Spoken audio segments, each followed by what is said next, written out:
Hello, everybody. I'm back. It's me, Philippa, and I'm talking all about menopause. Well, no surprises there, eh? And so today I'd love to welcome Sue Thomas to the conversation. Hello, Sue. How are you Hello, today? Philippa. It's so lovely to be here. Well, thanks. Thanks so much for giving your time, Sue. So come along and chat with our audience today. We're talking all about what goes in inside our bodies, that stuff that we consume on a daily basis. Well, hopefully not. We're talking all about sugar today, aren't we, Sue? We are, yeah. And how So, much we don't realize how much sugar we consume either. well, yes, exactly that. Sue Mm. is a nutritional therapist, and she was also a personal trainer. So, you know what, Sue, we've got so much in common. And something that I must confess is Christmas is kind of still hanging over in my house slightly. We've got some foods in the cupboard that maybe they're not the best foods. And so lots of sugar around certain times of the year, aren't there, Sue? Yeah, And you completely. know what? Increasingly, I'm coming to understand sugar is not our best friend, is it? Not at all. Not at all. So why on earth is it that sugar is now the thing that we need to avoid, the thing that we shouldn't be having too much of, or maybe not any at all? Tell me all about it, Sue, would It's you? really interesting, Philippa, that you said you've still got some sugary things hanging around in the cupboard and that you maybe shouldn't be eating them. But actually, we're exposed to so much sugar on a day-to-day basis. And on 9 times out of 10, we don't realize how much sugar we are exposed to, because sugar is used as a stabilizer to give things a shelf life. It's used as a preservative and things like that. So often, and with the kind of media around low fat and all that kind of thing, that you know, there's a lot of media hype at this time of year because they want, you know, to we're thinking about calories and all that kind of thing. And so there's a lot of hidden sugar in foods that we don't even realize, because sugar has less calories per gram than fat does. So there's a lot of focus around that. So we, you know, for a lot of people, they don't realize how much sugar they're consuming on a day-to-day basis. So what I wanted to do first of all is just help you understand how we kind of get into this cycle of sugar consumption and what it does to the body ultimately. So when we consume sugar, and you know what, when we were kids, if we fell over and hurt ourselves, we used to get given a lollipop. Oh, that'll make you feel better. Or you went to the dentist and you did something really good, have a lollipop. That was the best. So you were rewarded with sugar, you know. Mm. So either sugar made you feel better or you were rewarded with it, and that kind of stays ingrained in those thought processes. So as we get into kind of midlife and stuff, we think, oh, I've had a really good day today, I'm going to reward myself with a chocolate bar. Or I've had a really shit day today, I'm going to reward myself with a chocolate bar because it's been rubbish. So we're still in this kind of this mode of, you know, seeing sugar as a bit of comfort food, as a bit of a reward. And it really isn't. When we understand what it does internally, we recognize that actually it's really quite detrimental to our long-term well-being.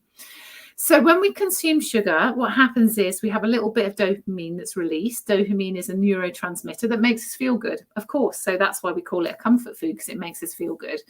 But more importantly, what happens when we consume particularly refined sugar, it's converted into glucose in the body. And the glucose is the substance that makes the body function. It's what we use to kind of power the mitochondria in our cells. And those mitochondria in our cells are the kind of engines to give us energy, basically. So everything that we consume can be converted into glucose. Even fat and protein can be converted into glucose. But carbohydrate, obviously, is the most available source of glucose for the body. So we convert that carbohydrate into glucose in the body. Now, every metabolic process our body goes through releases substances that are harmful to the body. Okay. Now, if we are consuming lots of carbohydrate in the forms of reds and oranges and greens, like, you know, green leafy vegetables, lots of good quality fruit, lots of, you know, colorful vegetables, our plate is full of colors. Those are still carbohydrates, but they contain substances that will neutralize those nasty substances and get them rid of them out of the system. Yeah. But if we're consuming our carbohydrates in terms of pasta and bread and, you know, the browns and the beiges and the white carbohydrate in terms of sugar, we still get that glucose, but the way that the body metabolizes those, the side effects are still that the free radicals, they're called, basically the byproducts of that metabolic process, they're still released into the system, but we don't have the nutrients to neutralize those free radicals. And those nutrients are called antioxidants. You might have heard of antioxidants. They tend to be in skincare and that kind of thing. And they're very powerful anti-aging substances, basically, that were contained in all our colorful fruits and veg, but they're not contained in the beige and the white carbohydrates. So when we don't have those antioxidants to neutralize the free radicals, those free radicals attach or attack healthy tissue. And what ends up happening is we start to get a bit of speeding up of the aging process, a warming up of the body, if you like, and inflammation begins to form. So one of the side effects of consuming too much sugar might be joint pain, or we might see more aging lines around our eyes or in the back of our hands. We might find that our skin gets a bit more wrinkly. All of these kind of things are signs that, and that's why antioxidants are in skin creams, because they reduce the wrinkling process. But if internally we've got all this inflammation going on, that's going to speed up the aging process. And what we want to do is we want to try and reduce that aging process. You're not kidding, Sue. Sorry? You're not kidding. Yeah, I know. We all want to age slower, don't we? No. Well, so the thing for me, that I sometimes get a little bit confused around is the sort of the difference between sugars that naturally occur in foods and the refined sugars that are added to foods. Yeah. And so a bit like you said, there are sugars in lots of other fruits and vegetables. Yeah. And I like the way you describe the colourful fruits and vegetables having the good chemicals in that will combat the negative consequences of glucose, if you want to call it, what it's finally broken down into. Yeah. And that the brown and beige foods don't have those little warriors that are on our side. Body. Exactly. In the cellular process. So that helps me to kind of understand how different foodstuffs will react differently in the body. But what about the difference with I suppose the refined sugar, again, that's got all of the other bits of food taken away, has it? Is that what we're talking about? Well, if you think about it, I like to call it a glucose spectrum. So you've got the greens and the reds and the oranges on one end, which are all the really good things. And then you've got the beige and the white on the other end, the beige being the complex carbohydrate that the food industry have told us are complex, but actually are processed. And then the white carbohydrates at the other end, which is the refined sugar. Now, the further you go along that spectrum, the quicker it is for the sugar to be, or the glucose to be released into our system. So if we're getting all our carbohydrate, our glucose from the colourful end of the spectrum, it's a much slower release of that glucose into our system. But if we're getting it from the beige and the white end, it's a much faster release of sugars into our bloodstream. So what happens is when we consume, let's say we consume a chocolate bar, the message, because it's an intense amount of sugar, the message is sent to our pancreas straight away that we need to release insulin because we've got a lot of sugar coming. So we actually release loads of insulin to pick up the sugar that's being released, or the glucose that's being released into our system. If we're consuming the green end of the spectrum, for example, the message is sent to the pancreas that some sugar is coming, but we don't need to worry too much about it. We'll release it quite steadily. Yeah. So when we've got a really fast release of insulin into the system, that insulin goes to pick up the sugar and it will take it to the cells for energy production. Now, if we're a bit more sedentary, if we're not moving that much, the cells might already have some glucose in them and their mitochondria are functioning for that glucose. And so what happens is the mitochondria go, we don't need any more sugar, we don't need any more glucose. And so the receptors on the cells start to shut down. The insulin receptors on the cells start to shut down. And that's what's known as insulin resistance, when the insulin can't get the glucose into the cells because the cells don't need the energy, essentially. They don't need the glucose to create the energy because we're not kind of moving, we know we might be sitting at our desk or something like that. Mm. And so the insulin receptors start to shut down on the cells. The insulin then goes, right, I've got all this glucose, what am I going to do with it? It's two other places it can take it. One is it can take it to the muscles and store it as glycogen, or the other, it can take it to the liver and store it as glycogen. And that's most common, that the liver is where we store all that excess glucose. And ultimately it can be converted into triglycerides that is basically, we know as fat, and it might be the kind of midlife middle, I like to call it, the bit of weight gain around the middle, where we're storing kind of excess sugar that we've consumed. We've converted it into triglycerides and storing it. Now that leads to other issues as well, because if the liver is overworked as far as having to store glycogen, that has a knock-on effect to our hormone balance, because all our raw materials for our hormones are created in the liver. And if the liver is overworked with storing glycogen, it downgrades the importance of creating the right hormone balance. And also, if our liver is overworked, often what a side effect of an overworked liver is that it wakes us up through the night. So it compromises the quality of our sleep. Lots of research now to show that if our sleep is compromised, we'll end up eating more sugar the next day because our insulin balance doesn't reset itself, and we're tired, so we're reaching for sugary foods to try and give us an energy lift. So can I just ask you, what is the purpose of the liver waking me up? Because it's detoxifying through the night, the liver is. And if it's struggling, if the liver is struggling to detoxify, it brings you into a lighter phase of sleep. And that is when you start to wake up through the night. It also then demands a bit of the heart input. The heart rate should be really low through the night and really steady.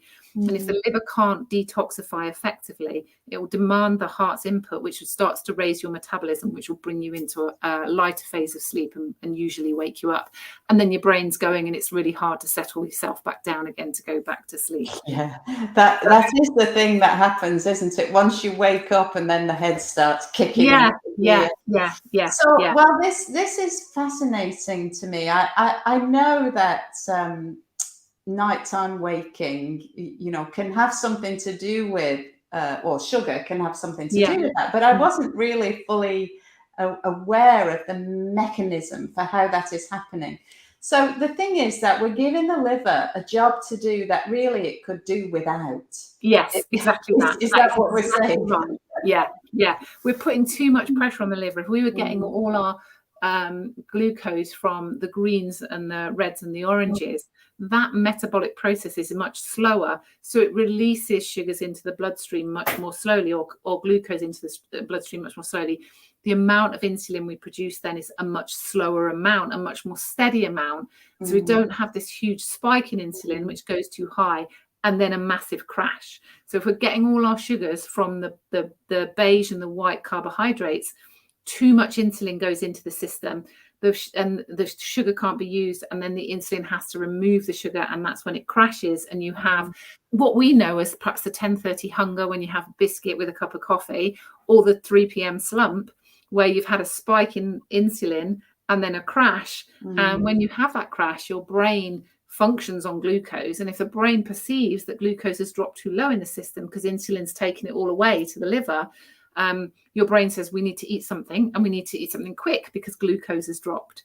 And so you will end up reaching for the substance that is releasing as quickly as possible. And as a result, then we have another insulin spike and another insulin crash, and we end up reaching for more glucose. And that process goes on throughout the day. And most of us don't even realize we're on a blood sugar roller coaster. But if you are hungry at 10:30 and you need something with your coffee, or you are going through the 3 p.m. slump, those are key signs that you're on a blood sugar roller coaster. Yeah, and the problem then is the one thing that you really crave and want to reach for is something to rapidly ameliorate that situation, which is more sugar, sadly, isn't it? Yeah, which spikes your blood sugars again. Yeah, and we're kind of back to square one again. Yeah. So it's really important to understand the role of insulin actually in the system, because insulin is a really dominant hormone, and if it's high in the system, it won't allow us to release the hormone leptin, which tells us we're full, but it will release the hormone ghrelin, which tells us we're hungry. And so if insulin is high in the system, we end up actually overeating or eating more because ghrelin is really high. Oh, Go I on. love ghrelin. Do you know what? Because it kind of reminds me of your tummy growling, Yes. which is what helps me to remember Yes. what Lovely. ghrelin does. Yeah. And what was the other one you said? Leptin, which is the hormone that tells us we're full, of fullness hormone. So we don't release leptin if insulin is high, but we do release ghrelin. And so we end up actually eating more than we realize. And usually it's sugar or some form of kind of refined sugar, because glucose is dropped in the system. We reach for something because the brain has said you need to eat something, but we actually end up overeating. And again, we have another spike in insulin, more ghrelin's released, another crash. We end up eating more than we realize. And that process goes on throughout the day. It really does.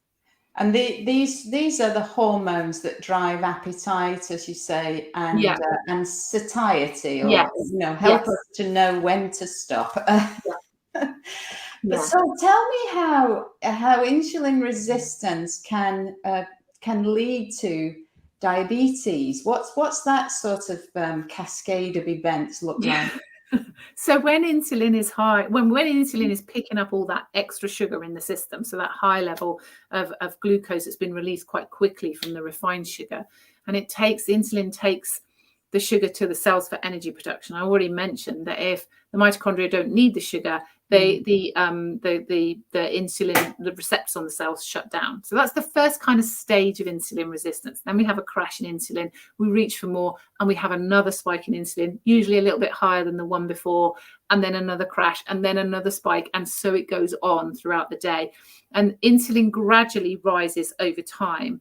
And as it rises over time, we become more and more what's called insulin resistant, as in we need more sugar to give us less energy. Essentially, that's what happens. Because the insulin receptors shut down, it becomes harder and harder to get the sugar into the cells for energy production. And so we end up eating more. So often someone who's insulin resistant will be struggling with fatigue all the time, will be tired, will be constantly reaching for foods or maybe caffeine to try and give them some energy to pick their energy levels up.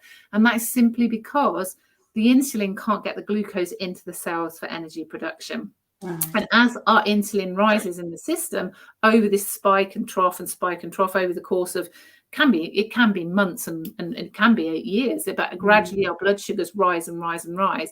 That's when we start to get to the point where we get diagnosed with type 2 diabetes, where our insulin is too high in the system. And it's really important to understand just what an impact insulin has, because it's such a dominant hormone. If it's high in the system, as I said, it can cause more ghrelin to be released. It can also interfere with our sleep hormones, so we don't get good quality sleep.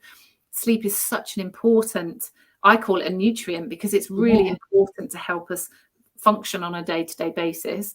And gradually all these, and it can increase stiffening of the arteries, insulin, causing all this inflammation that stiffens the arteries, that can lead to cardiovascular disease. There's so many issues that come as a result of having high levels of insulin in the system. And actually all of that is reversible. If we understand how to reverse those big blood sugar swings, and it doesn't happen overnight, we have to work at it, but if we can reverse it, we can absolutely manage our blood sugars and reverse type 2 diabetes for sure. We really can. Oh, well, I love the way you've explained that the sugar, we're eating it. And so it's probably, if it's not going in the cells, it's going into stores, isn't it? And as you said, gets converted into triglycerides. I'll put my teeth in. Triglycerides. And they're laid down in various locations. And so, you'd kind of think, well, I'm eating enough, I'm getting enough nutrients, but the nutrients are not getting to the place where they're most needed, I suppose. It's the problem, isn't it? And sometimes then you have these cravings that are completely out of your control, and that's completely dominated by that big insulin trough, swings high and low, and you end up having cravings. And I often say to women, when they say, my cravings are just so out of control, and I say, well, that's not your fault. That's not you kind of going, oh, today I must eat loads of sugar. It's because your insulin drops and your brain kicks in and says, you've got to eat something. You've got to eat some glucose. And so it's then having the techniques in place to be able to go, well, how can I stop these big swings? What can I do? What steps can I personally take that will gradually begin to flatten what we call the glucose curve, that, that big peak and trough? Well, let's move on to some lovely tips for people now to get better blood sugar. That's my northern flat vowels coming out there. Better blood sugar balance throughout every day. So what is it, Sue, that we need to be doing? Yeah, so it does take a few weeks to flatten your blood sugars again. So don't give up by Wednesday thinking this is just too hard, because it takes that time to bring blood sugars back under control, particularly if they've been on a big roller coaster and quite high in the system for a long period of time. But the first thing that you must do in order to get your blood sugars more balanced is to concentrate on what you're consuming for breakfast, and that is absolutely key. Breakfast is a vital kind of, or the first meal of the day then, because first thing in the morning your stomach's full of hydrochloric acid, and hydrochloric acid is designed to break down protein. It's not designed to break down carbohydrate. So here in the Western world, we've got used to having toast, we've got used to having cereal for breakfast, and these are carbohydrate-based breakfasts. So what will happen when we consume carbohydrate at breakfast is, because that hydrochloric acid is so concentrated in the stomach, it will break the carbohydrate down really quickly and release the glucose into the bloodstream really quickly. So you'll have a very quick spike of insulin in the system. And this is why most people feel hungry by 10:30. Because what they ate at breakfast time has been broken down and released into their bloodstream really quickly. Even things like muesli can cause a blood sugar spike and a crash. Sometimes porridge can. And a lot of it depends on the individual as well, because there's no one size fits all. We have to listen to what our body's telling us. So if you are hungry, if you ate something at breakfast time and you're hungry by 10:30, what you ate at breakfast time does not work for your blood sugar balance. So you need to switch it up a little bit and try and change it. And that's where we look at trying to increase the amount of protein in our breakfast. So let's take for example, someone who has porridge for breakfast. They have porridge for breakfast, or Weetabix. Let's take Weetabix. That's a great example. So, you know what? I've got to stop you there because for many, many moons, the only cereal that I would, have in the house was Weetabix, as it happens. And, you've sold this idea that Weetabix is healthy. And I bought into that, clearly.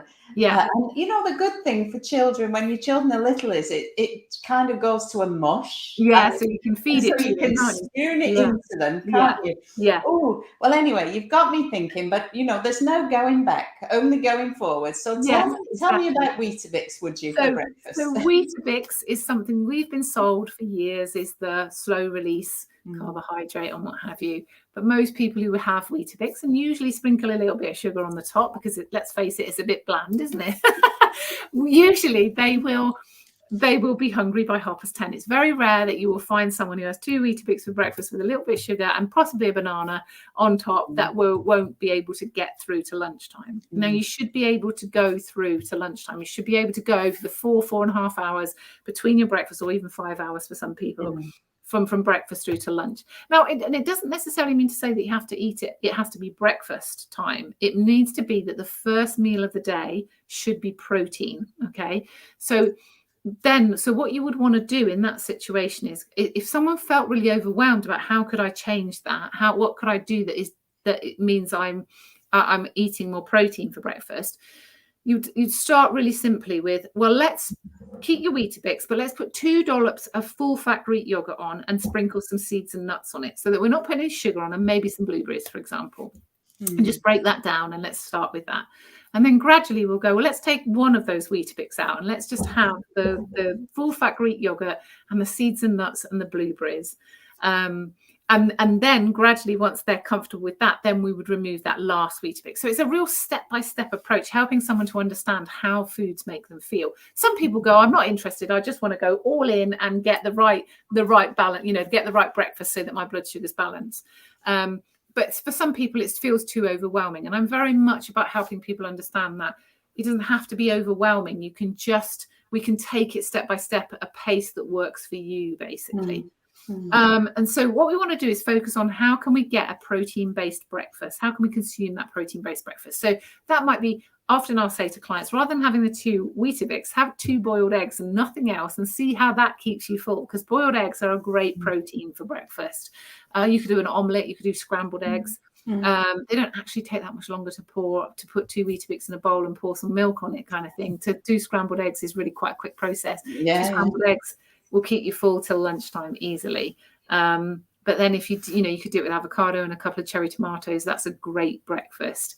So I'm really trying to focus on a more savory based protein breakfast. But if someone says really can't do savory at breakfast time, then let's go down the full fat Greek yogurt, because that's good quality protein, lots of seeds and nuts and some berries, so that we've got those kind of antioxidants in there, and we've got a more blood sugar balancing style of breakfast. Yeah. Well, I mean, breakfast is often where it starts to go wrong, and I have my own experiences of this, undoubtedly, kind of knowing intuitively that it's this, I'm getting on this sort of slippery slope, particularly if I have the things that, oh gosh, I absolutely love porridge. And, and I've gone off Weetabix, but I love porridge. It's like, it's a comfort food for me. Yeah. Well, clearly it's giving me the carbohydrates hit, isn't it? But, well, only if you're, it's only not working for you if you're hungry, but if you have it at breakfast time and you're hungry by 10:30. I'll give you a really good example of a client of mine who was using porridge, loved porridge, and she was having porridge made with almond milk and seeds and nuts. That's what she was having every morning, and that was keeping her going. She was good with that. One morning she decided she was going to add some blueberries to it, because she had some blueberries in the fridge. She thought, this is adding a really nice kind of health benefit to my porridge. 10:30, starving hungry, because the blueberries had spiked her insulin levels. So she went back to not having the blueberries on the porridge, and it worked perfectly fine for her. And this is what I said, when we need to start listening to what our bodies are telling us, because we can tell if we're on a blood sugar roller coaster, if we're getting hungry within 2.5 hours of eating. If the food we ate kept our blood sugars balanced, we should be able to go for 4.5 hours without even thinking about food, because our blood sugars are really steady, and we're not having that big trough where the brain kicks in and says we need to eat something. Well, you say that, Sue. However, there's some clever people in the food industry and the supermarkets and every convenience store that you walk into, and the television, wherever, that will be putting these lovely images in front of us just about 24 hours a day. Yeah. And so not thinking about food has become more difficult, hasn't it? Agreed. Yeah, agreed. Because we're exposed to so many more of those messages now, aren't we, than ever before? So you know how I deal with this is to think of them as bad people. The people selling me these messages, they're not in it for my benefit, are they? At the end of the day, no, they're not in it for your health, unfortunately. No. So whatever works for you. Think about whatever works for you when it comes to knowing that your body's requirements, what your body needs, and number one, it's proper food. And nothing in a plastic package, really, probably. Yeah. Tell us some more top tips, because I might be stealing your thunder there, Sue. Yes, no. So your first top tip then is to either have something protein but savoury for breakfast. You can't do savoury, do something that is protein based if it's sweeter. Okay, that would be the first thing. But always listen to what your body's telling you. If you're hungry by 10:30, it's spiked your blood sugars, and that means you'll probably be on a bit of a roller coaster for the rest of the day. The second top tip is to really focus on having loads of colours on your plate, lots of good quality protein, and less of the beige carbohydrate that we've been told we need for years. When I was a personal trainer, I had my own personal health issue that I was trying to heal. And this was before I became a nutritional therapist. And I went to see a nutritional therapist, and she said to me, you need to remove the sandwich at lunchtime and just have the salad, have salad and protein. I was like, oh, where am I going to get my energy from to train my clients in the afternoon if I'm not having my sandwich at lunchtime? When I implemented that little strategy, I could not get over how much more energy I had in the afternoon than I had done when I was having a sandwich at lunchtime. And that is because what the bread was doing was spiking my insulin levels, and they were crashing again. And I was struggling with my energy levels when I hit that kind of low insulin level. Whereas when I was consuming lots of salad and protein, or actually I still do consume lots of salad and protein at lunchtime, that would keep me really full all afternoon and really nicely balanced. So you want to be focusing, we've been sold again for years, half the plate should be full of carbohydrate, half the beige carbohydrate like your pasta. A quarter of the plate or a third of the plate should then be some colourful veg and a little tiny bit of protein. Actually, we need to switch it on its head, and we need half the plate to be full of colours. We need only a tiny slither of the plate to have the pasta or the rice or whatever it is, and then a good third of the plate full of the quality protein.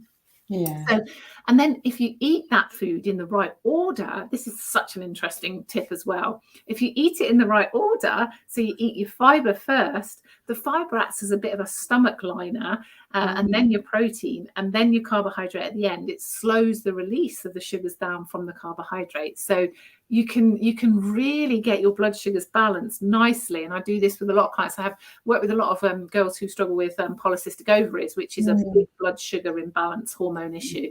And I get them eating their food in the right order so that that's slowing the release of sugars down into their system. And it doesn't make them feel like they're having to give anything up. They can still eat their diet in the way that they had been before, but we focus on, let's eat the fibre first, the colourful fibre, then we'll have the protein, and then we'll have the bit of, beige or white carbohydrate afterwards. So they can still have their little kind of post-meal chocolate sweet or treat or whatever it is without feeling like it's becoming arduous to kind of follow a new regime. Does that make sense? Yeah, no, I'm fascinated to hear that, because do you know what? There are people, I've observed people's habits, and there are people who do eat food in order, and I don't think they've heard you say that, Sue. So I'm thinking, it's just the way they do things. But I've always been somebody who likes a little bit of everything on my fork. Yeah. Some people like to eat everything together, don't they? Yeah, I don't know. I like that. If you look at the Mediterranean diet, for example, they will have their salad first, then they'll have their fish course, which is their protein, and then they'll have their pasta or their pizza. So they're eating their food in that order. Well, it's interesting because, they still haven't got to grips with what is it about the Mediterranean diet that makes it so healthy, and maybe that is part of it. We lived in Cyprus for a time, and, the meal coming in stages, the meze, where you're eating all different things in order, like you say, going through, and starting with a salad or that salad course. So by doing that, we're lining the stomach. Essentially, with the fibers. And then, so what you said at the end about having, if not to feel like you are depriving yourself, because that can mess with your mind and the way that whether this is going to work for you. Yeah. But to have something at the end, kind of then the rest of the meal is acting a bit more like a buffer, is it? Yes. Never eat sugar on an empty stomach, because it just spikes your blood sugars, but you can have a little bit of sugar if sugar is what you want after a meal, because it'll be quite slow in the release of it, as long as you've eaten your food in the right order. So that's tip number 2. And then tip number 3, you're going to get 3 tips today, is always move after you've eaten. Move for 10 minutes after you've eaten, because that insulin then is can take the sugars or the carbohydrate that's been released in the form of glucose.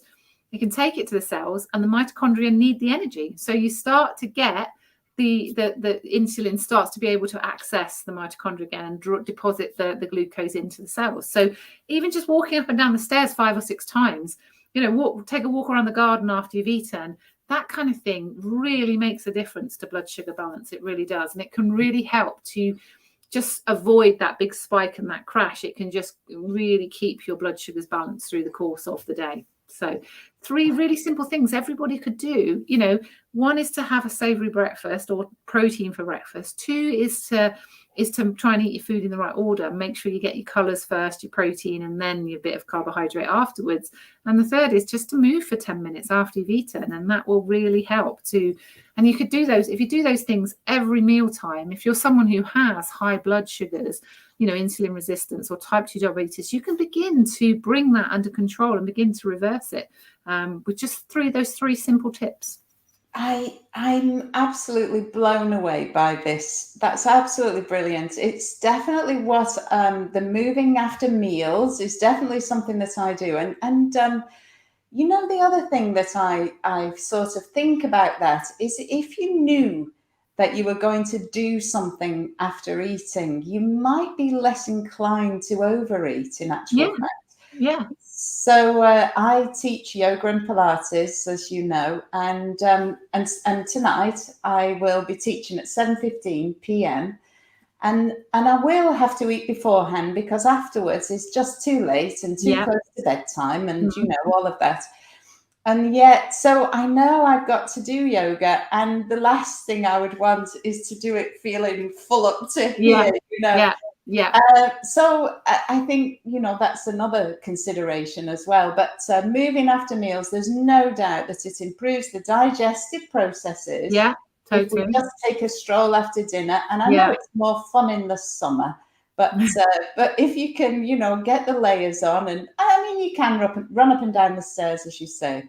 Yeah, but, if it's too cold outside and it's dark. And hurt yourself, because then you'll be coming to see me if you're not careful. So, but yeah, get outside, take some steps after every meal. That's fantastic. Well, Sue, thank you so much for these wonderful tips and this fabulous information that you've been sharing with people today. Where can we find you, Sue?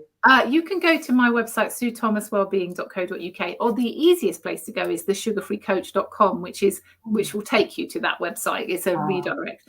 But also my Instagram is Sue Thomas, the Sugar Free Coach, and that's the same for my Facebook as well, Sue Thomas, the Sugar Free Coach. So dead easy. Sue Thomas is keeping us sugar-free, everybody. Isn't that? It's just fantastic. Great work that you're doing, Sue. Thank you so much for giving you time today. Oh, you're so welcome. It's lovely to talk to you, Philippa. Thank you. Take care. Have a fabulous rest of your day, and bye for now. Bye. Bye. Bye for now.